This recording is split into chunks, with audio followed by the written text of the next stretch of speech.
We have another informative podcast today, Connecting the Community with Chris. We have exciting guests, Ben Harmon and Zakia Baskin. Welcome to our show. Welcome to our show, Ben.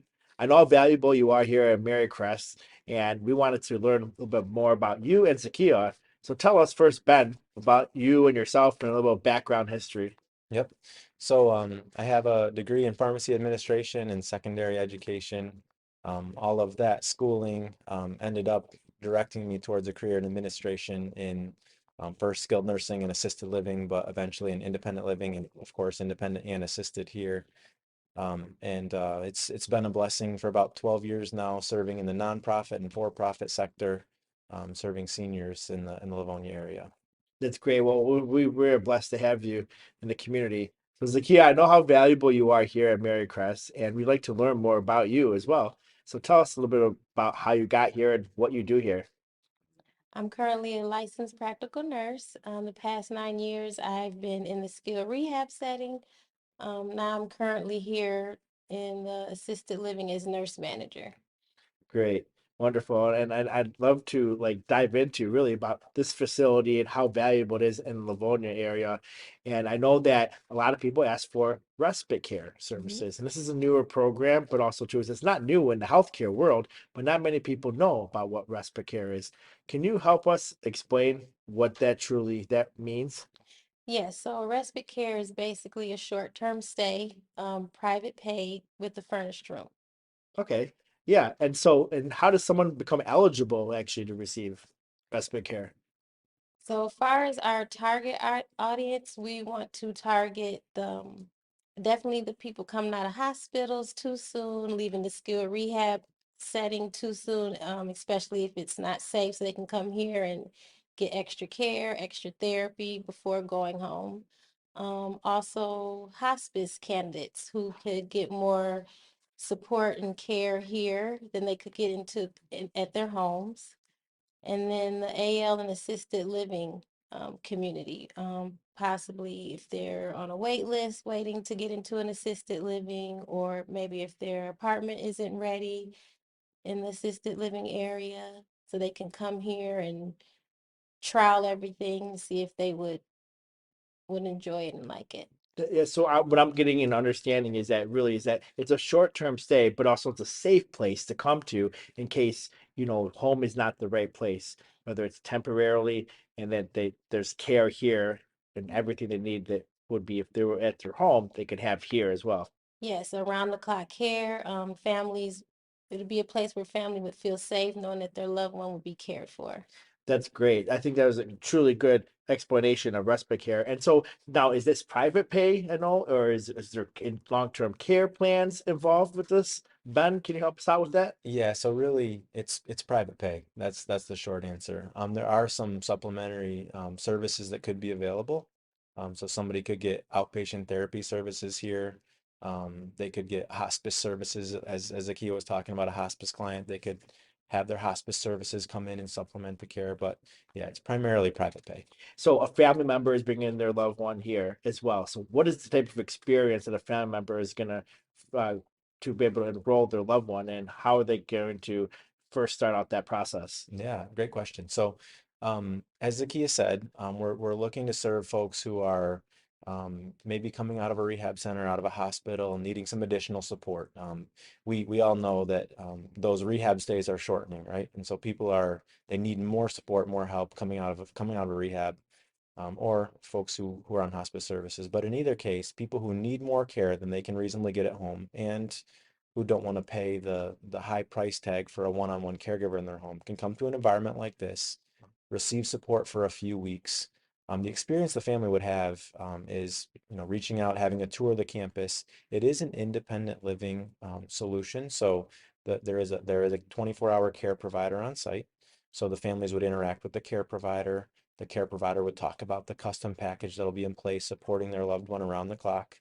And then while they're on campus, while the senior is on campus, they would have all three meals. They would have their utilities paid for. They have access to the wellness center, the chapel. We're sitting in the chapel now. Yeah, All the amenities, and I'm sure we'll get into all that. But yeah. the family would come, have a tour, of course, sign a short-term agreement, and then everything would be provided while their loved one was here. So you mean to tell me I'm going on vacation with my family and I'm worried about my mom and my dad, and the best avenue is that if home is not the right place, is that I can bring them here? Short time, yeah. That's what respite really is. What maybe the market would understand is a long-term assisted living solution, but it's a short term. So we want to try it, or we need to support for a short period of time for one reason or another. Maybe it's somebody who's on their way back home. They just need more some support for a little bit. Or like you said, somebody who's going on vacation or end of life, and the care needs have kind of exceeded what the family can accommodate at home. And so is this you say long-term care, short-term care? Let's go into it. Can somebody actually stay here around the clock Yeah. and also receive care too? Say they want a home care provider to come in here and they have their own home care provider, want to follow them into this facility. Can they actually receive that level of care here? Yes, yes, they can. That's great. So around the clock care, have your own caregiver come with you. That's such a great avenue. So that way their environment from their home, the caregiver that is receiving care can actually come here and they feel comfortable with that. So you can outsource your own care in this own facility. Sure thing. And I know that also too is you also have your own care providers as well Correct. too. So it's easy for families. A lot of families wouldn't necessarily have that connection with the private duty agency that they know or that they trust.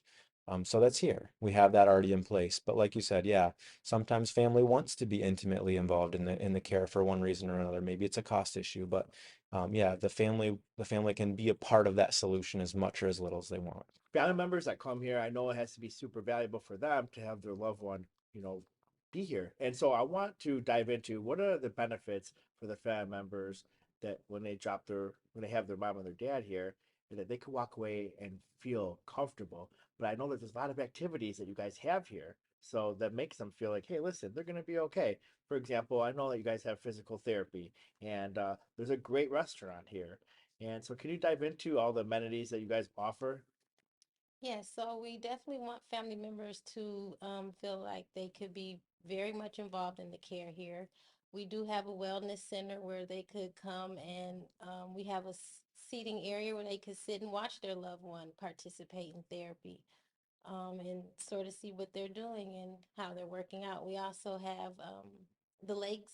It's called the Lakes. It's our restaurant here where they can come and eat a nice meal with their family whenever they want. We have planned activities through our life enrichment program.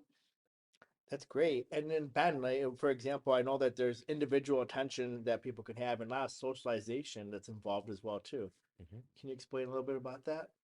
Yeah, I mean, there's plenty of data that looks at how social isolation impacts people, right? So being with other people, eating meals with other people, having activities with other people, um, exercise classes, games, anything where you're with other people that stimulates eating, that stimulates health, that stimulates mental health.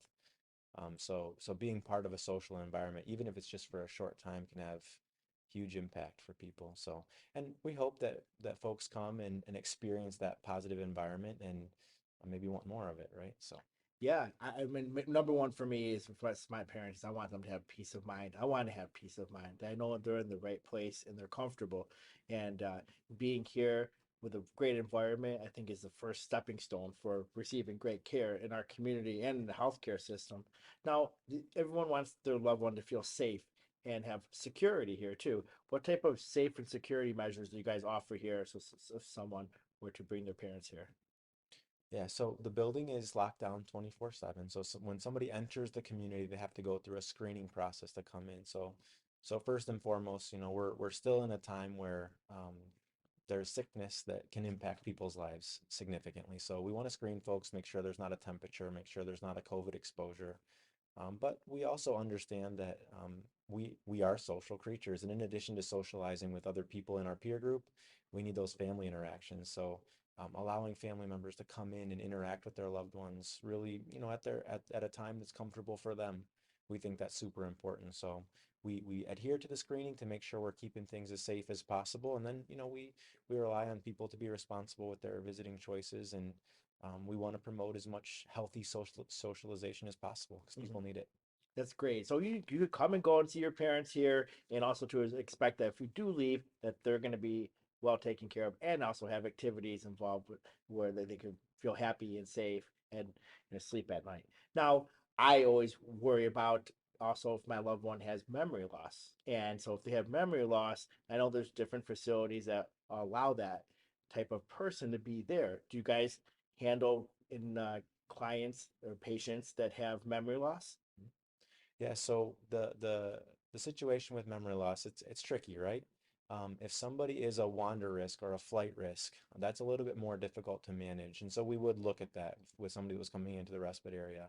But um, there are folks with dementia or cognitive decline that are not a flight risk. They're not a risk to leave unsafely, and certainly that's not an issue for the care team to provide Mhm. assistance with. We are able to accommodate a number of issues in our assisted living area. That's separate conversation. But for the respite program, if somebody is a wander potential, that's something that's a little more difficult to manage. And let's dive into wandering. Can you explain to us, Zakia, what does wandering really mean? So wandering would be, I know you might have heard a word called sundowning. It's typically in the evening where a resident might get more confused and they might want to try to exit the building or simply maybe always getting up, out of their chairs or out of the bed. So definitely we would want to take that into consideration, but it's definitely something that we could possibly manage. And like typically, how long can someone stay here? For example, can it be 2 weeks, 3 weeks, So days? we work off a 2-week contract. So 14 days. On that 12th day, we would ask notice if they were going to stay or decide to leave. And it's just an automatic renewal. Okay, yeah. So it's their completely their decision. If you want to stay, stay. If you want to go back home, go back home. So Sure. there's no pressure at all. None. That's wonderful. I really think that's so valuable in our community. Now, if someone were to, inquire about respite care and they wanted just to learn a little bit more about it and want to contact you guys, what's the best way to be able for them to start this process and actually learn about coming to MaryCrest? Yeah, so calling our front desk, 734-743-4000. Just calling the front desk and asking about respite program is a great way to start. We'd be able to answer some questions over the phone. If folks wanted to come in for a tour and see the campus in person, we'd show them the wellness center, show them the restaurant, show them the chapel, show them the property. We have some awesome outside areas as well. But really, just starting a conversation, we would want to know kind of what the situation is, how long they would need support for. Or in the very beginning, Zakia talked quite a bit about trial stays, and we think there's a lot of people that maybe would like to see what independent living or assisted living are like, but the commitments that are available in the marketplace are too much for them to try to take that on. So, Mhm. if somebody wanted to do some kind of trial stay, maybe they didn't have any needs at all, but they want to see what it's like to be part of a community for a little bit. We have some people here doing that now. And he said they could bring their care provider with them too. Or if they don't need care, we have folks here that are totally independent that want to be in independent living Yeah, as part of a community. They're eating their meals in the restaurant. They're living here in our respite area. It's the cost is with meals included and utilities and everything else, it's comparable to a rental apartment maybe. Mhm. So it's affordable, but they're getting to try what that social communal environment is like. Sure. That's great. Thank you for joining us here on our podcast show with Connecting the Community with Chris. You guys are super valuable here in the city of Livonia. I know that if I had my parents and they were to be somewhere, I would definitely bring them to Ben and Zakia. So thank you for spending time with me. You're welcome. Uh, Thanks for having us. Yep. Thank you. You're welcome.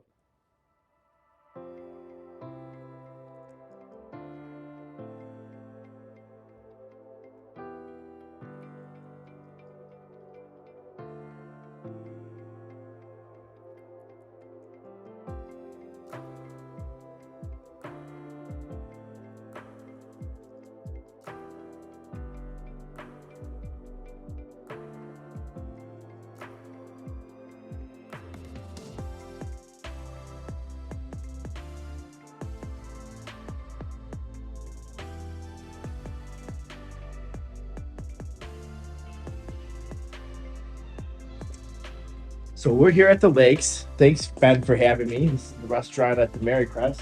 So tell me a little bit about this place. You're welcome, my friend. So The Lakes is a public restaurant. We have public license here, so we service folks from independent living. We service folks from assisted living, the families, staff, and then definitely folks who live in the area. They're welcome to come here and have a meal. 11:30 to 6 Monday through Friday, and then um, 12 to 5:30 on the weekend. So public meal. They have a great menu. Meal entree option, main entree options, but then handheld stuff like burgers and hot dogs and chicken wings and whole variety of things on the menu. That's great. I've been here. I love it. And I would highly recommend anybody come here, bring your parents here.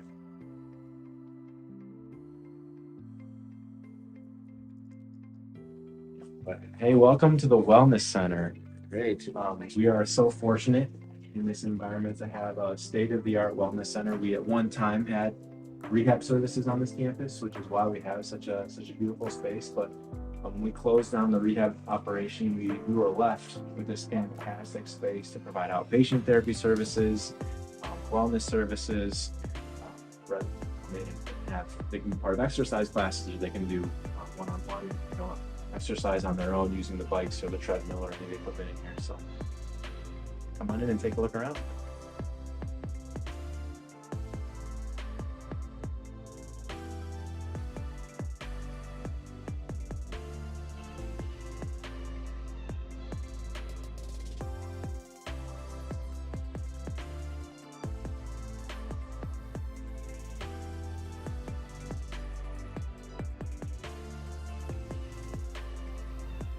So tell us a little bit about water therapy. I know that you guys offer.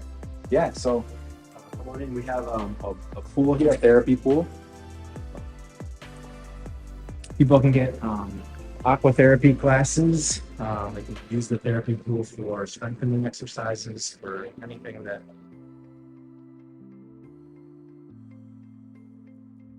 So this is an example of a room where someone would stay. This is the respite room. Great. So how many rooms are like this in the building? So right now we have about 24 that we could use. We could open more if we had enough folks that saw our podcast and wanted to come. But the rooms come fully furnished, like you see this one here: a bed, a chair, a nightstand, lamp. There's a full bathroom with a shower here, TV with full cable, a nice cable package. Great. And so handicap accessible bathroom, I'm assuming, as well, Yep. right here. Yep. So I'm assuming safety is number one here as a priority. So you don't want to have too much of a space for them to be able to live, and also too, want to be a fall risk as well. Yep. So that's what the barn doors on the bathroom are for. They slide to the side, of course. Then no one can fall and get stuck on either side. There's easy access for folks to get in and out. Plenty of space, barrier-free bathroom, walk-in, roll-in shower, Walk-in shower.